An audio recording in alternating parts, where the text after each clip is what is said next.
जी viewers, कैसे हो आप सब। देखते हैं आपके पार्टनर की करंट एनर्जी, क्या सोच रहे हैं आपको लेकर के। ओह माय गॉड, कप लेकर के दौड़े भागे हुए घोड़े पे सवार होके आना चाहते हैं। Oh my God, very nice. Emotions बाहर आ रहे हैं, भयंकर भयंकर। आप इस चीज़ को फील कर रहे होगे, उनके इमोशंस को आप फील कर रहे होगे। नाइट में आपको भी नींद नहीं आ रही होगी, या फिर अचानक से आप नॉर्मल हो, सबके बीच में हो, और अचानक से आपको फ़ील हो रहा होगा कि आप रोने वाले हो, आपको रोने की इच्छा करने लगी। तो समझो कि आपका पार्टनर उस वक्त रो रहा है, या फिर मतलब रो नहीं पा रहा है, तो बहुत दुखी ज़्यादा है। आप अगर ऐसा फ़ील कर रहे हो अचानक से, तो क्योंकि उनकी एनर्जी यही है। बावजूद इसके ईगो तो, भैया ईगो तो सर चढ़ के बोल रहा है इनका, क्योंकि कहीं ना कहीं वो आपके तरफ मर के एकदम आपके लिए जी रहे हैं, मर के आपकी तरफ आना है उन्हें, सब कुछ है। लेकिन ये ईगो जो है ना, ईगो तो भाई नीचे नहीं आ सकता है उनका। पास्ट की बात है, वो याद करके ईगो को बरकरार रखे हुए हैं। लेकिन ऑफ़र देना चाहते हैं आपको, छोटी ऑफ़र। एज गैप हो सकता है आप दोनों में, बहुत ही ज़्यादा हो सकता है। बहुत लोगों के पार्टनर उनसे एज में छोटे हो सकते हैं। बहुत हो सकता है बहुत लोग पति पत्नी हो जिनको डिवोर्स केस या कुछ भी ऐसा आप लोगों में चल रहा है, या फिर ऐसी संभावना है तो जस्टिस मिलने की संभावना है। Oh my God, justice and judgment दोनों आ चुका है। तो ईश्वर का जजमेंट होने वाला है। अगर आपकी लाइफ में अब तक इनजस्टिस होता आया है, अब तक जस्टिस नहीं हुआ है, तो आपकी लाइफ में ईश्वर की तरफ से जजमेंट होने वाला है और आपको जस्टिस मिलेगा। बिल्कुल आपका पार्टनर जो है ना, वो भी चाहता है कि इस रिश्ते में जजमेंट हो, जस्टिस हो। उसे भी कहीं से निकलना है, मुक्त होना है। किसी ऐसी सिचुएशन हो जहाँ फंसा है वो, वहाँ से उससे निकलना है, भागना है निकल के। पास्ट में उसने चीटिंग की, आपको गोस्ट किया और भाग गया, बिना कुछ आपको बताए, बिना कोई कारण बताए आपको अचानक से ब्लॉक किया, ब्लॉक करके चला गया। आज उस बात का रिग्रेट है उसे। अब वो उस मतलब स्थिति से निकलना चाहता है जो उसने किया। आपसे झगड़े किए उसने, आपको चीट किया उसने, झगड़े किए और आपकी लाइफ से निकल गया फाइनली, क्योंकि उसे आपकी लाइफ से जाना था और वो कुछ बहाने ढूंढ रहा था आपकी लाइफ से जाने की, क्योंकि उसकी लाइफ में कुछ ऐसी सिचुएशन थी, कुछ ऐसी समस्या थी जहाँ जिसकी वजह से वो आपकी तरफ नहीं रुक सकता था, नहीं रह सकता था। या तो थर्ड पार्टी या उसके पेरेंट्स या फिर पेंटिकल्स, कुछ भी ऐसी समस्या थी। बिल्कुल दो सिचुएशन थे उसके पास जिसको वो बैलेंस नहीं कर पाया। कोशिश कर रहा था लेकिन नहीं कर पाया। उसने झूठ भी आपसे काफ़ी बोले थे और इस वजह से वो आपको छोड़ के चला गया। अभी भी वही स्थिति है कि वो बंधा हुआ है, बहुत ज़बरदस्त तरीके से बंधा हुआ है, जिसे शायद थर्ड पार्टी ने बांध के रखा है किसी स्पेल वर्क के द्वारा या किसी ऐसी माइंड वॉश करके उसने ऐसे बांध के रखा है। लेकिन अब वो आएगा आपकी तरफ, इन सब सिचुएशन से निकल के मुक्त होकर के वो आपकी तरफ आएगा। चैरियट की एनर्जी है और आकर के आपकी लाइफ में सन लेके आना चाहता है, आपके साथ फैमिली चाहता है, बच्चे चाहता है, आपकी लाइफ में खुशियाँ लेके आना चाहता है। बिल्कुल आने वाला है, लेकिन अभी उसे बहुत रिग्रेट है पास्ट की गलतियों का। वो बिल्कुल दुखी इंसान हो चुका है। कभी कभी वो सोच रहा है कि शायद मतलब ये रिलेशन भी वर्क नहीं करेगा, जैसे पास्ट के उसके कई रिलेशन दूसरों के साथ थे जो वर्क नहीं किया, तो उसको एक्सपीरियंस अच्छा नहीं मिला, इसलिए शायद उसे लग रहा है कि ये रिलेशन भी वर्क नहीं कर रहा है। कभी वो आना चाहता है, कभी आपके साथ खुशियाँ चाहता है, लेकिन कभी कभी वो दुखी होके पहाड़ों में जाके, मतलब जो कहते हैं ना साधु बन जाना, उस टाइप की एनर्जी उसके अंदर कभी कभी आ रही है। लेकिन वो इक्वल गिव एंड टेक करेगा, इक्वल गिव एंड टेक करेगा आपके साथ। स्टॉक कर रहा है आपको, बहुत बहुत सोशल मीडिया पे स्टॉक कर रहा है, ढूंढ रहा है आप कहाँ हो आप सोशल मीडिया पे। वाह वेरी नाइस। बहुत लोगों की लाइफ में डिवाइन टाइमिंग आ चुकी है या बहुत नियर है, आने वाली है। और कुछ कार्मिक साइकिल थे जो ख़त्म होने वाला है, एंड के कगार पे है। पासी बातें याद कर रहा है वो, बहुत रिग्रेट, दुखी है। वो याद कर रहा है कि ईश्वर ने उसे बहुत सुंदर सा प्याला दिया था, बहुत सुंदर सा कप दिया था, प्यार का झलकता हुआ, लेकिन उसने उसे एक्सेप्ट नहीं किया। अपने इन सारे ऑप्शंस की वजह से, इतने सारे ऑप्शंस हैं इसकी वजह से वो काफ़ी सोच रहा है। बहुत लोग के पार्टनर बहुत शांत दिमाग से सोच रहे हैं, ठीक है। बहुत लोग के पार्टनर बीमार भी हो सकते हैं और बहुत लोगों के पार्टनर शांत दिमाग से सोच रहे हैं कि उसने कहाँ कहाँ गलतियाँ की। लेकिन यहाँ पे थोड़ी सी बात ऐसी है, ओ माय गॉड, वो बात करना चाहता है आपसे, क्लियर कम्युनिकेशन चाहता है, वो कॉल मैसेजेस करना चाहता है। बहुत लोगों को कॉल मैसेज आ सकते हैं या कुछ ऐसी मतलब वो ऐसा स्टेटस लगा सकते हैं, वीडियो लगा सकते, कुछ ऐसा जिससे कि आपको पता चले उनकी सिचुएशन क्या है, उनकी हालत क्या है। अगर आप सेम वर्क प्लेस पे हो तो आप उनको अगर देख पाते हो तो उनके चेहरे का जो उड़ा हुआ रंग आपको पता चल सकता है कि सामने वाला बंदा किस कंडीशन में है। ओके, या फिर ऐसी कंडीशन है कि कुछ लोगों के पार्टनर जिसकी वजह से शायद आपके झगड़े हुए किसी थर्ड पार्टी की वजह से या किसी वजह से भी, तो वो कोशिश कर रहा है कि उस थर्ड पार्टी के सामने ना जाए, आपको वो काम ना करे जिससे आपको बुरा लगे, ठीक है। क्योंकि उसने जैसा धोखा आपको दिया है ना, थर्ड पार्टी ने वैसा धोखा उन्हें दिया है। क्योंकि ये देखो, ये जो दिल है, दिल में इतने गंदी तरीके से छुड़ा घुपा हुआ है, तो थर्ड पार्टी ने सेम वैसा ही धोखा उन्हें भी दिया है। तो आज उन्हें समझ में आ रहा है कि उन्होंने क्या खो दिया। उन्होंने एक बहुत प्यारा सा कनेक्शन खो दिया जो ईश्वर ने उन्हें दिया था। इसका रिग्रेट है, दुखी है ये। तो ऐसी स्थिति अभी बन रही है और कहीं ना कहीं आपका पार्टनर अब आपकी तरफ भाग के आना चाहता है, आपसे बातें करने की इच्छा रखता है और अपनी गलतियों की माफ़ी भी चाहता है। लेकिन अब उसे समझ नहीं आ रहा है वो मैं आऊँ तो जाऊँ कैसे। हैंगमैन की कंडीशन से निकलना चाहता है, हैंग्ड हो गया था, हैंगमैन की पोजीशन से निकल कर आपकी तरफ आना चाहता है। आपको एक क्वीन की तरह देख रहे हैं, वो अपनी रानी बनाना चाहते हैं और बहुत ही प्यारा देख रहे हैं, जो शायद उन्हें पास्ट में नहीं दिखा था आपके अंदर। और सेक्सुअली भी अट्रैक्शन है आपकी तरफ, बहुत सारा अट्रैक्टेड है वो सेक्सुअली आपकी तरफ। तो ये भी स्थिति है, ठीक है। तो आपके पार्टनर जो हैं बहुत ज़्यादा अट्रैक्शन है आपके प्रति, अब फूल की एनर्जी में, बिना किसी की परवाह के। पास में बहुत परवाह की उन्होंने, लोग क्या कहेंगे, ऐसा है तो वैसा है तो वो। अगर आप लोग सेम वर्क प्लेस पे हो या फिर आप टीचर हो, प्रोफेसर हो, कुछ भी हो, तो ऐसे मतलब प्रोफेशन है जिसमें आपको बहुत ही ख्याल रखना पड़ता है अपनी इज्जत का।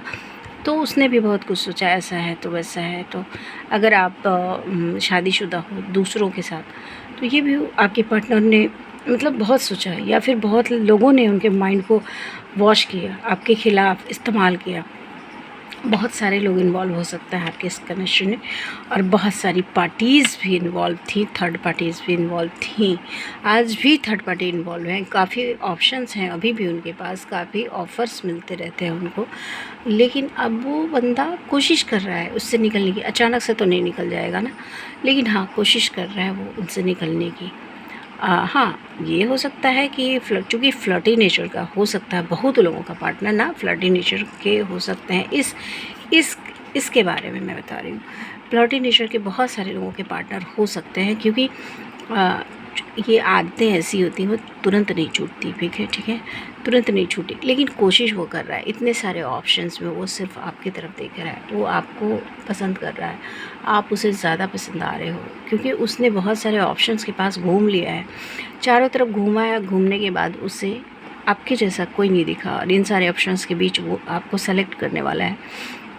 अभी भी जो ऑफर्स मिल रहे हैं, अभी भी थोड़ी सी ध्यान उसका थोड़ा भटक जा रहा है, लेकिन कोशिश कर रहा है। अगर आप सामने पड़ते तो वो उधर ना देखे, मतलब कोशिश कर रहा है कि वो आपको कन्विंस कर पाए कि देखो मैं सुधर गया हूँ, ऐसा भी हो सकता है। तो फ़िलहाल कंडीशन ये है, बनी हुई है। और इस कार्ड को देखने के बाद मुझे ना एक सॉन्ग याद आ रहा है, तो सुन लेना, शायद आप लोगों के लिए होगा। जग घूमे थारे जैसा न कोई, जग घूमे थारे जैसा न कोई। तो आपका पार्टनर आपको कह रहा है कि भैया मैं तुम्हारी काफ़ी केयर कर रहा हूँ। अगर आपको लगता है कि ये बंदा आपकी केयर नहीं करता, आपके बारे में नहीं सोच रहा है, तो वो बात नहीं है। वो अपने इमोशंस छुपाता है। वो आपकी काफ़ी केयर करता है, काफ़ी आपके लिए सोचता है और आपकी हेल्प भी करना चाहता है। अब ये देखो, ये जो कार्ड है, ये जो कार्ड है इतना ज़बरदस्त है कि वो सब कुछ तोड़ता फोड़ता हुआ आपके पास आना चाहता है। तलवार उठा ली है उसने, उन लोगों के ख़िलाफ़ जो आपके इस कनेक्शन को बर्बाद करने में लगे थे, उन लोगों के ख़िलाफ़ जो आपके पार्टनर का माइंड वॉश करते थे, उन लोगों के ख़िलाफ़ जिसने इस कनेक्शन में इतना डिलेज़ किया है, उन सब के ख़िलाफ़ आपके पार्टनर ने तलवार उठाई है। और अब वो चल चुके हैं घोड़े पे सवार होके कि भैया अब कोई अगर किसी ने मतलब हमारी इस कनेक्शन को तोड़ने की कोशिश की तो मैं उन्हें छोड़ूंगा नहीं, बर्बाद कर दूंगा। तो आपका पार्टनर बहुत स्पीड में आपकी तरफ बढ़ने की कोशिश कर रहा है, थोड़ा स्पिरिचुअल हो चुका है, ईश्वर से आपको मांग रहा है दुआओं में, वो संभावनाएं तलाश रहा है आपके पास आने की। एंजाइटी में था, वो निकलने की कोशिश कर रहा है, एंजाइटी से निकलना चाहता है। बहुत ज़्यादा एंजाइटी थी उसे, रातों को नींद नहीं आना, जो कि आपको फील हो रही है। इसमें ये थर्ड पार्टी भी है, और जो थर्ड पार्टी है मतलब आपके साथ एक स्टेबिलिटी चाहते हैं, एक स्टेबल रिश्ता चाहते हैं। और जो इसमें थर्ड पार्टी है वो ब्लैक एनर्जीज़ का यूज़ कर रही है आपके ऊपर। इस काली जो बिल्ली है ना, ये कैट जो है, गंदी वाली कैट है, ये काली बिल्ली है। बहुत सारे लोगों की थर्ड पार्टी सांवली हो सकती है, लंबी सांवली हो सकती है, जिनके बाल चेहरे पे लटकते होंगे, ठीक है। ये जो काली बिल्ली है ना, ये आपके और आपके पार्टनर के इनके जीभ पे ब्लैक कलर का धब्बा भी हो सकता है। और ये जो बिल्ली है काली, ये आपके पार्टनर और आपके रिश्ते को बहुत गंदी नज़रें लगाती है, कुछ ब्लैक एनर्जीज़ का यूज़ करती है आप दोनों को अलग करने के लिए, बहुत सारे हथकंडे अपनाती है। लेकिन अभी वो थोड़ी डरी हुई है, क्योंकि ईश्वर आपके साथ हैं, क्योंकि आपके एंसेस्टर्स आपके साथ हैं, क्योंकि आपके आर्कएंजल्स आपके साथ हैं, आपके गुरुजी आपके साथ, जो भी हैं आपके साथ हैं, जो भी आपके ईश्वर है, जो भी इष्ट है, वो आपके साथ है।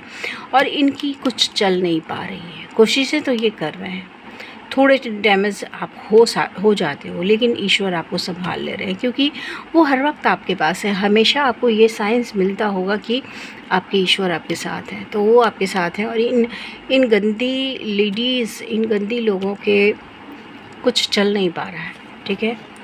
तो अब वो डरी हैं, चिंता में है कि अब मैं क्या करूं, क्योंकि इनके साथ ना कुछ कार्मिक साइकिल थी आपके पार्टनर की, आपके कुछ कार्मिक साइकिल जो एंड हो रहे हैं। देखो रिवर्सल है, तो एंड हो रहे हैं, कार्मिक साइकिल ख़त्म होने के कगार पे है। और अब आपकी हैप्पी फैमिली को कोई नहीं रोक सकता है, आपकी हैप्पी फैमिली आपके पार्टनर के साथ कोई नहीं रोक सकता है, बिल्कुल।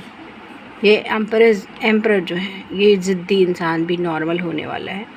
कोई और एम्परर है अगर आपके पार्टनर और आपके बीच में, तो वो भी सुधरने वाला है, क्योंकि इन दोनों के बीच में ना टावर आ चुका है।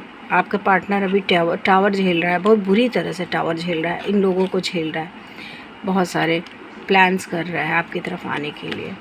हाँ, ये लास्ट कार्ड बहुत दुखी है, बहुत ज़्यादा दुखी, क्योंकि इन लोगों ने ना इसको एक आईना दिखा दिया है कि देखो कैसे लोग होते हैं। अगर उसने आईना देख लिया है तो अब आपकी तरफ वो आएगा, वो ऑफ़र लेके। बिल्कुल, बहुत खूबसूरत सी एनर्जी है, बहुत ज़्यादा खूबसूरत एनर्जी है। तो देखते हैं साईं बाबा आपको क्या कहना चाहते हो कि आप एक स्पेशल कनेक्शन में हो, तो देखते हैं इस कनेक्शन के लिए ईश्वर क्या कहना चाहते हैं। बाबा जी बताएं हमारे व्यूअर्स को धारणा, हर उस बात का विश्वास मत कीजिए जो आपको लगता है कि सच नहीं। अगर आपके मन में कुछ ऐसी बातें चलती रहती हैं तो ज़रूरी नहीं है कि वो सच है या सच नहीं है, जब तक आपको सही पता ना हो। भरोसा, धैर्य रखिए, धीरज रखिए, आपके पास उत्तर ना हो तब भी इंतज़ार कीजिए और भरोसा रखिए। मतलब धैर्य, सब्र रखो और भरोसा रखो। कृपा, अपनी आत्मा के स्तर पर चुनी हुई जीवन योजना को ईश्वर कृपा समझिए और स्वीकार कीजिए। तो आपके लाइफ की जो योजना ईश्वर ने बनाई है तो उसे स्वीकार करें, ओके। माध्यम, आप मेरे कार्य का माध्यम हैं, मैं आपको मेरे कार्य का माध्यम बनाता हूँ। तो ईश्वर कह रहे हैं कि आप उनके कार्य का माध्यम हो। ईश्वर ने आपको कुछ विशेष कार्य के लिए चुना है, कुछ स्पेशल ऐसा है जिसे ईश्वर ने आपके थ्रू करवाना है। ईश्वर को आपके थ्रू करवाना है, इसलिए आपको ईश्वर ने चुना है। तो आपको ये जो भी जर्नी है जो आप लोगों की, तो आप बस उस जर्नी के पीछे कि मेरी जर्नी है, मेरा डीएम चाहिए, डीएफ चाहिए, ऐसा नहीं है, उसके पीछे मत भागो, क्योंकि बहुत सारा बड़ा सोल पर्पस है, बहुत बड़ा कुछ होने वाला है, कुछ करवाना है ईश्वर को आपसे, इसलिए ईश्वर ने आपको चुना है। उत्सव, खुशखबर, उत्सव मनाने का समय आएगा, यानी कि बहुत लोगों का डिवाइन टाइमिंग आ चुका है, खुशखबरी का समय आ चुका है, इसलिए परेशान ना हो। पुनरावृत्ति, हाँ बिल्कुल, जब तक सबक ना सीखे तब तक जीवन में उन्हीं घटनाओं की पुनरावृत्ति होती रहती है। तो बाबा जी कह रहे हैं कि आप सबक सीख लो, अब खुद को बैलेंस करो, क्योंकि नहीं तो फिर से वो साइकिल स्टार्ट हो जाएगी जो आपने झेला है अभी जस्ट। संतुलन, ऊर्जा का संतुलन भीतरी कंपन को नष्ट कर देगा। सांसों का अभ्यास कीजिए, प्राणायाम कीजिए। तो देखो कितना सुंदर से मैसेज दिया है, मतलब साईं बाबा ने, की पुनरावृत्ति हो जाएगी फिर से। अगर आप सबक नहीं सीखते हो, फिर से उसी कार्य को बार बार दोहराते हो, डीएम अगर करते रहते हो, खुद को बैलेंस नहीं करते हो। इनर बैलेंस की बहुत ज़रूरत है, तो ऊर्जा का संतुलन बहुत ज़रूरी है। तो इसके लिए आपको ना प्राणायाम करने की बहुत ज़रूरत है। सांसों का अभ्यास कीजिए, आप थोड़ी देर मेडिटेशन करिए, वरना बहुत फिर वापस से उसी मतलब साइकिल में आप बार बार रिपीट होते जाओगे। इसलिए ऊर्जा का संतुलन बहुत ज़रूरी है। शिव शक्ति बैलेंस करो, बहुत लोगों की शिव शक्ति अनबैलेंस है। Okay, thank you.